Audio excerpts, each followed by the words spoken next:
Mr. Becerra, are you familiar with an Israeli study that had 2.5 million patients and found that the vaccinated group was actually 7 times more likely to get infected with COVID than the people who had gotten COVID naturally? Senator, I'd have to get back to you on that one. I'm not familiar with that study. Well, you think you might want to be if you're going to travel the country insulting the millions of Americans, including NBA star Jonathan Isaac, who have had COVID, recovered, look at a study with 2.5 million people and say, well, you know what, it looks like my immunity is as good as a vaccine or not, and in a free country, maybe I ought to be able to make that decision. Instead, you've chosen to travel the country calling people like Jonathan Isaac and others, myself included, flat earthers. We find that very insulting, goes against the science. Are you a doctor or a medical doctor? I've worked over 30 years on health policy. You're not a medical doctor. Do you have a science degree?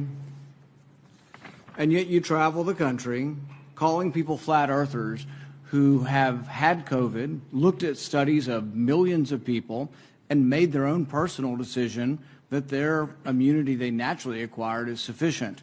But you presume somehow to tell over 100 million Americans who have survived COVID that we have no right to determine our own medical care.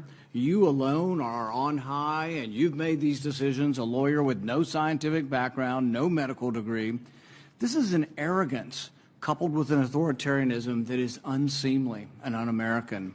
You, sir, are the one ignoring the science.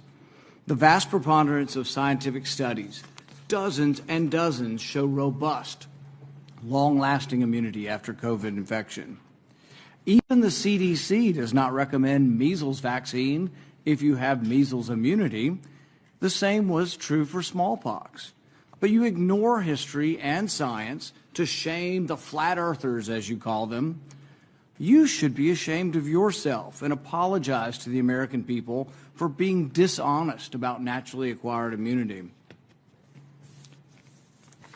You want more people to choose vaccination? So do I. You want to lessen vaccine hesitancy? So do I. You want to have that happen? Quit lying to people about naturally acquired immunity.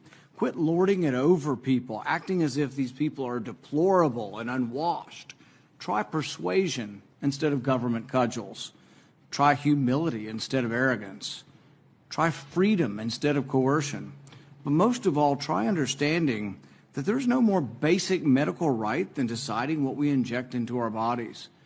Today, after hearing that millions of people in a study show without a doubt that there's a great deal of immunity from getting it naturally, do you want to apologize to the 100 million Americans who suffered through COVID, survived, have immunity, and yet you want to hold them down and vaccinate them? Do you want to apologize for calling those people flat earthers? Senator, I appreciate your question and appreciate that everyone has their opinion. We follow the facts and the science at HHS. We use the expertise of the medical professionals, the scientists at HHS to make decisions. It's a team effort, and we rely on what is on the ground showing us results. Except for the dozens and dozens of studies. In fact, most, if not all of the studies show robust immunity from getting the disease naturally.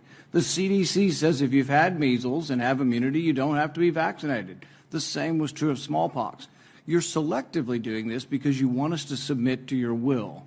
You have no scientific background, no scientific degrees, and yet you aren't really concerned about 100 million Americans who had the disease. You just want to tell us, do as you're told. That's what you're telling us. You want to mandate this on all of us. You're going to tell us if I have 100 employees, you're going to put me out of business with a $700,000 fine if I don't obey what you think is the science. Don't you understand that it's presumptuous for you to be in charge of all the science? Have you ever heard of a second opinion? I can't go to my doctor and ask my doctor's opinion. I mean, this is incredibly arrogant, combined with this authoritarian nature that you think, well, we'll just tell all of America to do what I say, and they better, or we'll fine them, or put them in jail, or not let them go to school, or not let them travel. The science is against you on this. The science is clear. Naturally acquired immunity is as good as a vaccine. The Israel study actually showing it better. This isn't an argument against the vaccine, but it's an argument for letting people make a decision who already have immunity. You're not willing to consider natural immunity? Senator, our team has reviewed every study that's out there on COVID, whether it's from Israel, from the U.S., or wherever else. They have used the facts that have been provided through the rigorous research that's been done to reach a conclusion. 660,000 Americans and more have died because of COVID.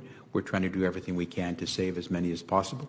We're using the facts, we're following the science, and following the law. Nobody's arguing the severity of this, but you are completely ignoring the science on natural immunity. So's Fauci, so's the whole group.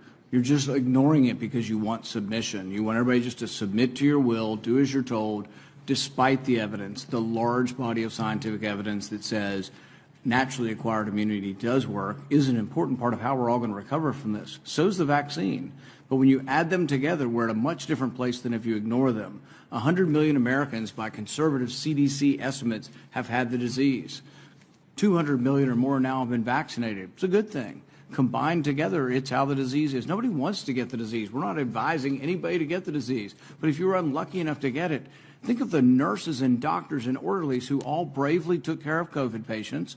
There was no vaccine for a year and a half. They took care of people, risked their lives. They got it, survived, and now people like you are arrogant enough to say you can no longer work in the hospital because you've already had the disease. We're going to force you to take a vaccine that the science does not prove is better than naturally acquired. That's an arrogance that should be chastened.